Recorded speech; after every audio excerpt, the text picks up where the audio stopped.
आज दुर्दैवानं याबद्दलचे संस्कार करणारं कोणी नाही आहे. आपली जनरेशन ही बहुतांशी वाऱ्यावरती असल्यासारखी आहे. शिक्षक त्यांना जो मिळेल तेवढा वेळ देऊन गाईड करायचा प्रयत्न करतात. त्यांना इतकं वर्षभरात काम असतं, बरोबर आहे सर, की त्यांना फार प्रत्येकावर पर्सनली लक्ष देणं शक्य होत नाही. प्रत्येक विद्यार्थ्याला हे सगळी नीतिमूल्य शिकवणं शक्य होत नाही. प्रत्येकाला सभ्यता शिकवणं शक्य होत नाही. आता आपणच आपले काय म्हणतो त्याला वाहक आहोत. इंटरनेट हा एक धबधबा आहे. त्याच्यामधून स्वच्छ सुंदर पाणी येणार, त्याच्यातून गाळ सुद्धा येणार, त्याच्यातून कचरा सुद्धा येणार. त्यातलं काय घ्यायचं, काय निवडायचं, काय बघायचं, कशाला किती महत्त्व द्यायचं, कशामध्ये किती वेळ घालवायचा, हे सगळं आपण ठरवायला पाहिजे. आपला फिल्टर, आपली गाळणी ही अत्यंत चांगली पाहिजे. एवढं मात्र मुलांनो आवर्जून करा की इंटरनेटवरती आलेल्या कुठल्याही गोष्टीवरती पहिल्यांदा विश्वास ठेवू नका. 10 वेळा बघा. एखादा व्हिडिओ येईल, एखादी क्लिप येईल जी तुमच्या भावना भडकवेल, एखादं भाषण येईल.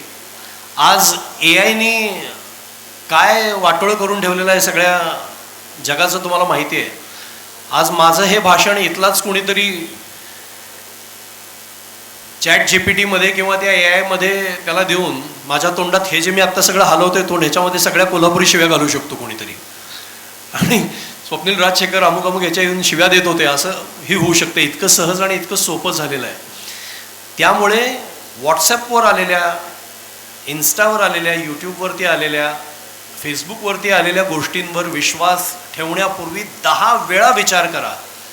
एखादी मोटिवेशनल, एखादी चांगली गोष्ट असेल तर त्याच्यावर विश्वास ठेवा. पण एखादी डिस्ट्रक्टिव्ह गोष्ट असेल, एखादा डिस्ट्रक्टिव्ह विचार असेल, तुम्हाला जर काहीतरी विध्वंसक सांगितलं जात असेल तर ते 10 वेळा तपासून घ्या आणि मग त्याच्यावरती विश्वास ठेवा. याचं कारण तुम्ही भारताचं भवितव्य आहात, तुम्ही देशाचं भवितव्य आहात. मी मगाशी म्हणालो की मला तुमच्यासारख्या मुलांशी संवाद साधायला आवडतो. याचं कारण तेच आहे की आमच्या जनरेशन वाया गेल्यात. अपेक्षा अशा सगळ्या तुमच्याकडे. तुम्ही मुलं खूप सजग आहात, तुम्ही खूप चांगली मुलं आहात. तुमच्यामध्ये एक ऊर्जा शक्ती आहे. तुमच्यामध्ये तुम्ही अशा गोष्टी सहज करून जाता.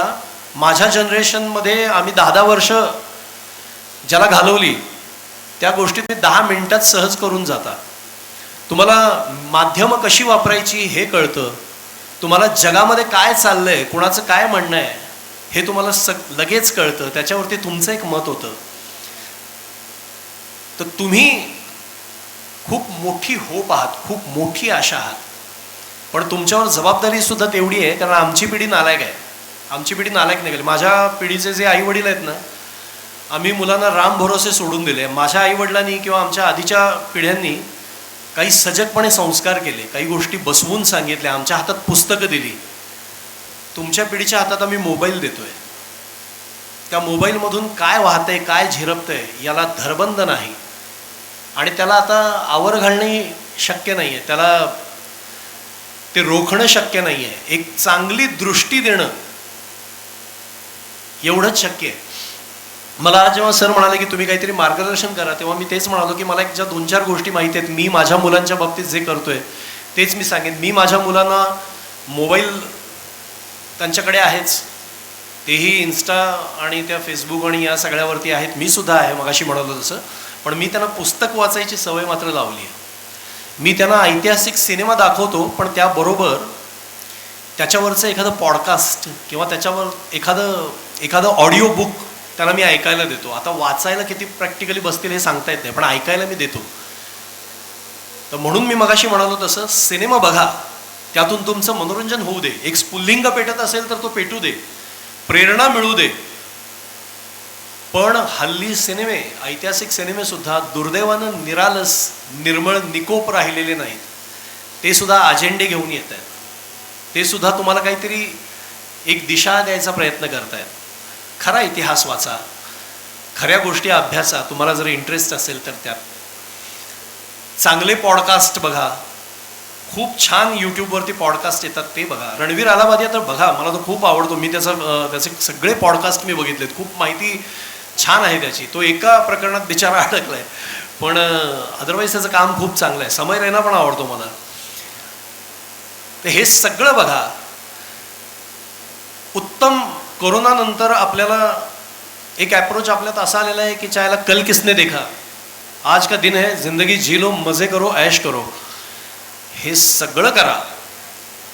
तुमचं आयुष्य एन्जॉय करा, तुमचा अभ्यास करा, तुमचं करिअर घडवा, दणदणीत मार्क पडा, कल्चरल ॲक्टिव्हिटीमध्ये सहभागी व्हा, पण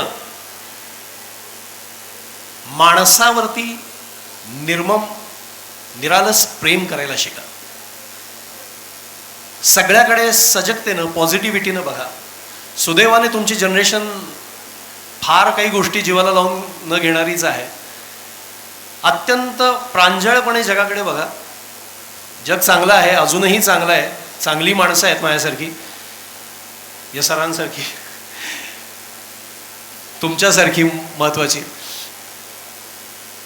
जग चांगलं आहे, चांगल्या गोष्टी जगात घडतात, म्हणून जग चालू आहे. तुमची श्रद्धास्थानं शोधा. कशावर तरी श्रद्धा असेल. मी देव म्हणत नाही, मी इतिहास पुरुष सुद्धा म्हणत नाही. कुणीही तुमचं श्रद्धास्थान असू शकतं. एखादा अभिनेता असू शकतो, एखादा सायंटिस्ट असू शकतो. तुमच्या क्षेत्रातला, इंजिनिअरिंगबद्दल मला फार काही कळत नाही, मी त्याबद्दल तुम्हाला काही सांगणार नाही. मी साधा BA विथ सोशॉलॉजी माणूस आहे, मी काय बोलणार ह्याच्यावरती. तुमच्या क्षेत्रातले तुमचे आयडॉल शोधा, त्यांच्यावरती श्रद्धा ठेवा, चांगले आदर्श ठेवा. सगळे मिळून एक खूप चांगला समाज आपण घडवू शकतो. शक्यतो होता होईल तेवढं जात पात धर्म या गोष्टी आणि त्यातले भेद, वर्ग वर्णभेद, हे आजकाल सोशल मीडियाचा वापर करून या सगळ्या गोष्टी रुजवल्या जात आहेत. यांना तुम्ही बळी पडतच नाही, पण तरी सजग राहा. मानवतेची कास कधीही सोडू नका आणि धमाल करा, मजा करा आयुष्यात. तुम्हाला कुणाला जर मला काही प्रश्न विचारायचा असेल अभिनयाबद्दल, अभिनय क्षेत्राबद्दल, कशाहीबद्दल, तर तुम्ही विचारू शकता. बाकी मला जे काही सांगायचं होतं ते सांगून झालेलं आहे. कुणाला काही विचारायचं असेल तर फील फ्री. काही विचारायचं आहे कोणाला?